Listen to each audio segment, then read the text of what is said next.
नमस्कार विद्यार्थ्यांनो, आजच्या व्हिडिओमध्ये आपण सर्वनामाचा अभ्यास करणार आहोत. तत्पूर्वी तुम्ही या चॅनलवर नवीन असाल, तुम्हाला जर सोप्या भाषेत मराठी व्याकरण समजून घ्यायचं असेल तर चॅनलला सबस्क्राईब करून बेल आयकॉन प्रेस करा आणि ऑल ओव्हर सेट करा, म्हणजे नवीन व्हिडिओची नोटिफिकेशन लगेच मिळेल. तर सर्वनाम व सर्वनामाचे प्रकार आता आपण समजून घेऊया. तर सर्वनाम म्हणजे काय? तर वाक्यातील नामाचा वारंवार होणारा उच्चार टाळावा म्हणून नामाऐवजी वापरण्यात येणाऱ्या शब्दाला सर्वनाम म्हणतात. सर्वनाम म्हणजे काय? तर वाक्यात जे नाम वारंवार येतं त्याचा उच्चार टाळावा म्हणून त्याच्याऐवजी वापरण्यात येणाऱ्या शब्दाला सर्वनाम म्हणतात. आता उदाहरण बघूया. सचिन शाळेत गेला. सचिन निबंध लिहितो. सचिनने चित्र काढले. सचिनला पहिले पारितोषिक मिळाले. आता हे सचिन हे काय आहे? तर नाम आहे. आता इतक्या वेळा आपण सचिन म्हणतो का? तर नाही. तर सचिन शाळेत गेला, तो निबंध लिहितो, त्याने चित्र काढले व त्याला पहिले पारितोषिक मिळाले. तर सचिन या नामाचा पुनरुच्चार टाळण्यासाठी तुम्ही कशाचा वापर केला? तर त्याने, तो, त्याला याचा वापर केला. म्हणजे सचिन या नामाऐवजी आपण ज्यांचा वापर केला, म्हणजे तो, त्यालाच आपण काय म्हणतो? तर सर्वनाम असे म्हणतो. म्हणजे नामाऐवजी वापरण्यात येणाऱ्या शब्दाला आपण काय म्हणतो? तर सर्वनाम म्हणतो. आता सर्वनामाचे 6 प्रकार पडतात. पहिल्यांदा आपण पुरुषवाचक समजून घेऊया. पुरुषवाचक म्हणजे काय? पुरुषवाचक म्हणजे बोलणारा. आता ह्याच्यामध्ये 3 प्रकार पडतात. प्रथम पुरुषवाचक, द्वितीय पुरुषवाचक आणि तृतीय पुरुषवाचक. आता प्रथम म्हणजे बोलणारा, दुसरा म्हणजे ऐकणारा आणि तिसरा म्हणजे आपण ज्याच्याविषयी बोलायलोय असा तिसरा पुरुषवाचक. आता प्रथम पुरुषवाचक म्हणजे काय?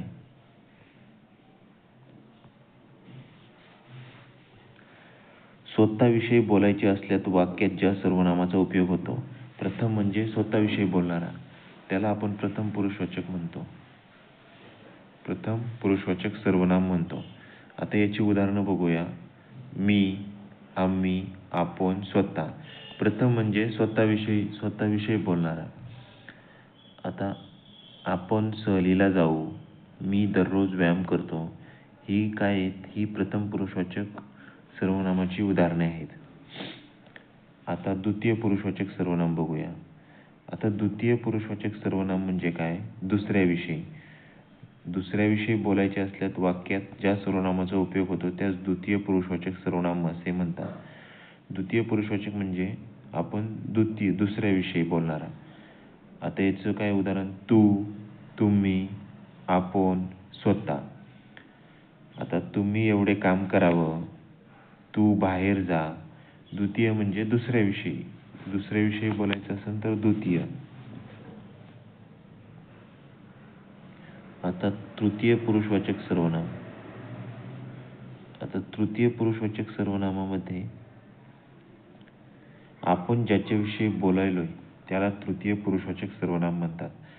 आपण एखाद्याविषयी बोलताना ज्या वेळेला तिसऱ्या व्यक्तीचा उल्लेख करतो त्यास तृतीय पुरुषवाचक सर्वनाम म्हणतात. तो, ती, ते, त्या, आपण. आता याची तृतीयवाचक पुरुष सर्वनामाची आता आपण उदाहरणं बघूया. तो हुशार मुलगा आहे. तो गावाला गेला. तो चांगले गाणे गातो. तृतीय पुरुषवाचक म्हणजे आपण ज्याच्याविषयी बोलायलोय तो तृतीय पुरुषवाचक. आणि आपण दोघेजण अशा व्यक्तीविषयी बोलायलोय जो इथे आलाच नाही.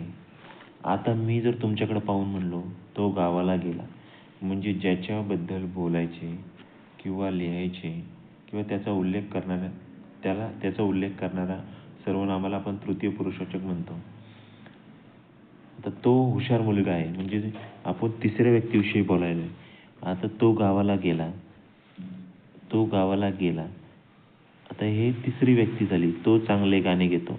म्हणजे आपण तिसऱ्या व्यक्तीविषयी म्हणजे आपण दोघं तिसऱ्या व्यक्तीविषयी बोलायलो, त्याला तृतीय पुरुषवाचक म्हणतात. तृतीय पुरुषवाचक म्हणजे तिसरा व्यक्ती.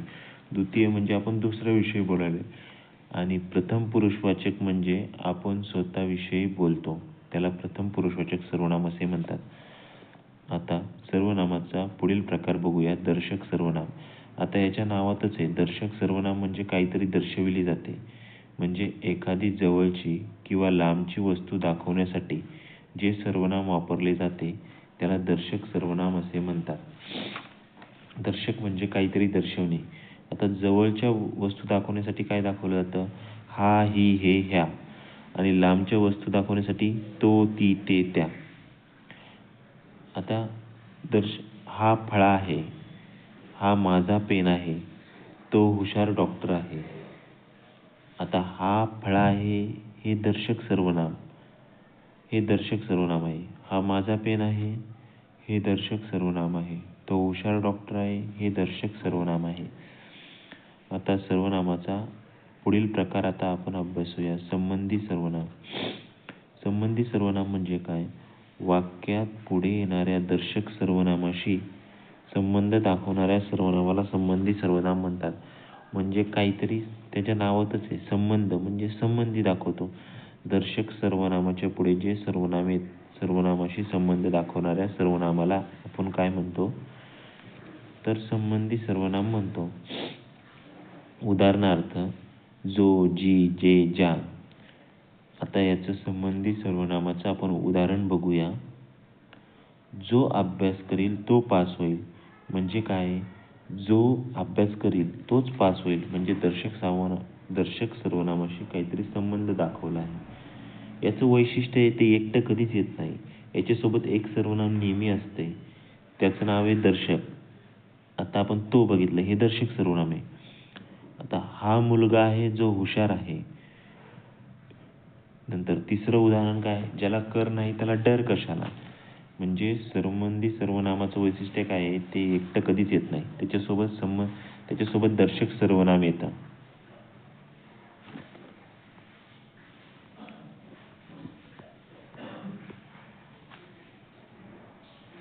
आता प्रश्नार्थक सर्वनाम. प्रश्नार्थक सर्वनाम हे तर ओळखणं खूप सोपं आहे. वाक्यात प्रश्न विचारण्यासाठी वापरल्या जाणाऱ्या सर्वनामाला प्रश्नार्थक सर्वनाम म्हणतात. कोण, काय, कोणी, कुठे, कसा. म्हणजे प्रश्नार्थक सर्वनाम म्हणजे काय? वाक्यात प्रश्न विचारण्यासाठी वापरल्या जाणाऱ्या सर्वनामाला प्रश्नार्थक सर्वनाम म्हणतात. याचं उदाहरण बघूया. तुम्ही केव्हा आलात?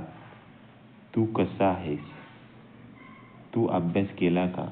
आता वरील उदाहरणामध्ये तुम्ही केव्हा आलात म्हणजे प्रश्न विचारण्यासाठी तुम्ही हे सर्वनाम वापरलं आहे. दुसऱ्या उदाहरणामध्ये तू कसा आहेस, तू हे सर्वनाम प्रश्न विचारण्यासाठी वापरलं आहे. आणि शेवटच्या उदाहरणामध्ये तू हे सर्वनाम अभ्यास केला आहे का हे विचारण्यासाठी वापरलं आहे.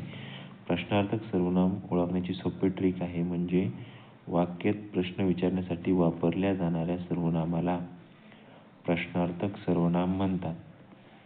आता सर्वनामाचा पुढचा प्रकार आपण अभ्यासूया, तो म्हणजे अनिश्चित सर्वनाम किंवा सामान्य सर्वनाम. आता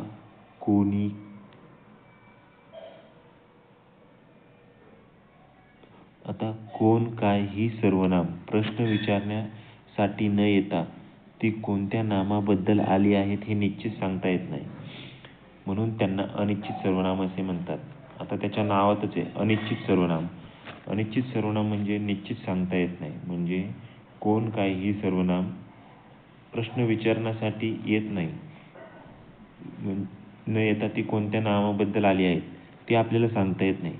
आता आपण उदाहरणाद्वारे समजून घेऊया, म्हणजे आपल्याला लक्षात येईल. कोणी कोणास हसू नये. कोणी कोणास हसू नये. काय ते एकदा सांगून टाक. आता वरील उदाहरणामध्ये शेवटी प्रश्नचिन्ह आहे का? नाही. मग उत्तर लिहायचं अनिश्चित सर्वनाम. आता काय ते एकदा सांगून टाक. शेवटी प्रश्नचिन्ह आहे का? नाही. मग उत्तर लिहायचं अनिश्चित सर्वनाम. म्हणजे कोणी, काय ही सर्वनाम काय प्रश्न विचारण्यासाठी न येता ती कोणत्या नामाबद्दल आलीत आपल्याला सांगता येते का? नाही. म्हणून ही काय आहे तर अनिश्चित सर्वनाम आहे. याची सोपी ट्रिक आहे. शेवटी जर प्रश्नचिन्ह नसेल तर उत्तर लिहायचं अनिश्चित सर्वनाम.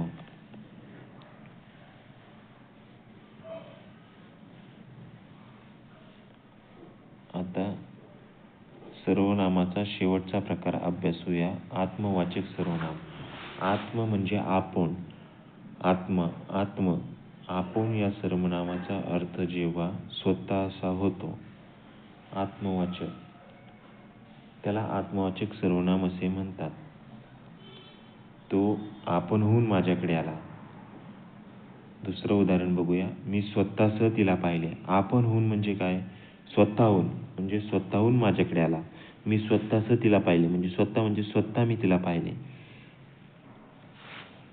आता आपण जे सर्वनाम आणि सर्वनामाचे प्रकार पाहिले.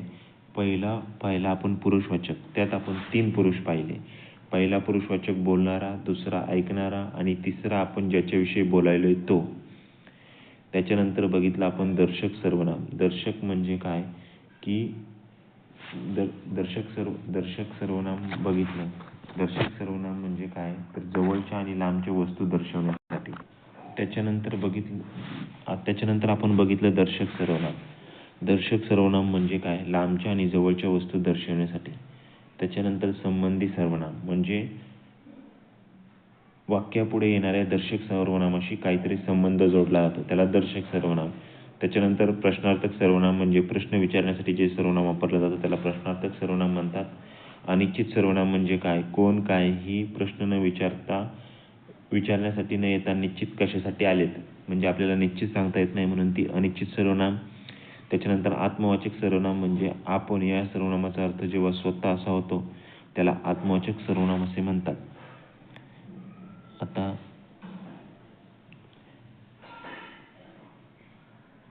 खालील काही स्वाध्याय दिले आहेत. यामध्ये ही कोणती सर्वनाम आहेत ती ओळखून कमेंट करा.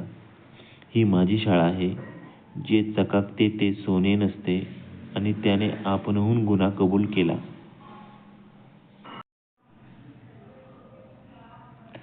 तुम्हाला जर व्हिडिओ आवडला असेल तर चॅनेलला लाईक, शेअर, सबस्क्राईब करायला विसरू नका आणि बेल आयकॉन प्रेस करा म्हणजे नवीन व्हिडिओची नोटिफिकेशन तुम्हाला लगेच मिळेल. धन्यवाद.